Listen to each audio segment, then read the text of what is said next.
Hey, Annissa here with Firehouse Education and this week's Ask Annissa video column. This week I'm coming to you live from beautiful Bayview, Idaho. I'm actually sitting on, you can see behind me here, Lake Pend Oreille, which is quite gorgeous.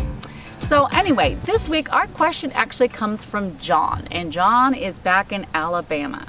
And he had a really great question. It was about documents that had been involved in a fire. And this was for like a property management type company. So there was all kinds of, important paperwork that has really bad odor, very little soot or actual, debris from the fire on them, but really, really bad odor. They were inside of a file cabinet, so that was a good thing.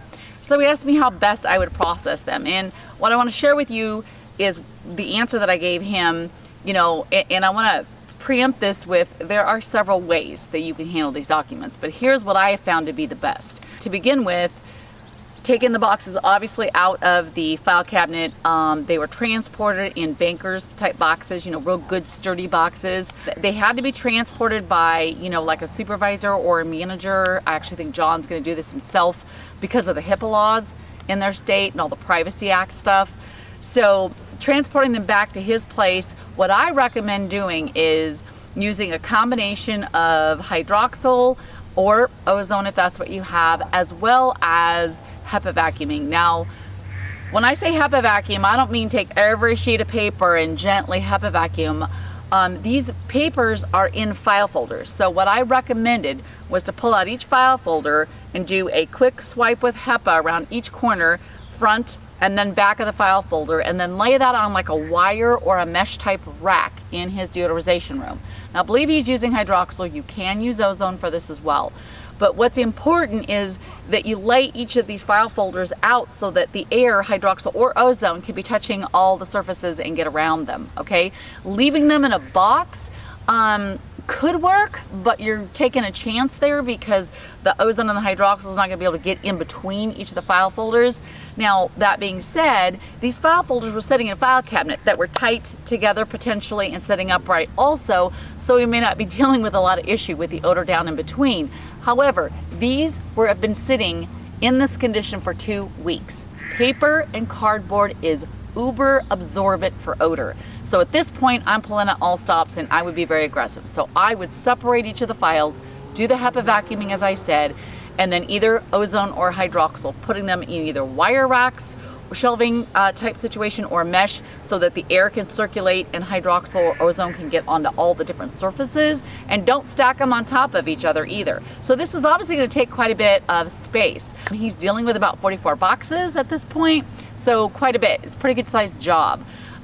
So what I would have you do then is running, depending on if you're doing hydroxyl, you're going to be running for a minimum of 24 hours each time you fill up that room. I believe that the room that we're looking at is about 10 by 20.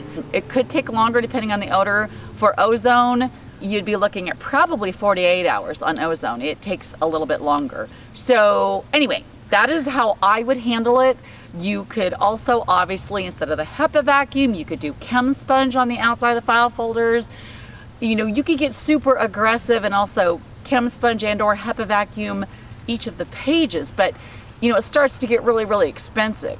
And then he also asked me about bidding this type of job.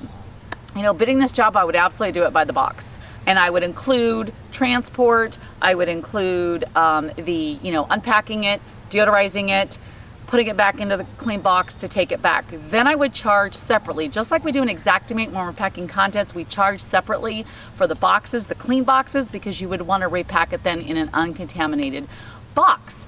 So you would have both of those charges. Now, I also recommended that John take one box and do this process with it to test and see how well it came out. Again, these have been sitting for a minute, I think just over 2 weeks, he said. So I was a little bit concerned about it sitting that long. And if these papers are that important, which they are to this company, then you may be facing needing to make photocopies of literally each and every page, which can get spendy. But again, if they have business insurance coverage, their adjuster shouldn't have a problem paying for what it takes to restore those documents to their pre-loss condition.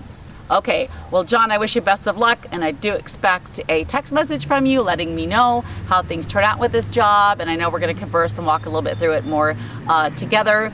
And I hope this helped you. If you guys have any stories about doing documents that have been in a fire, I would love to hear about that.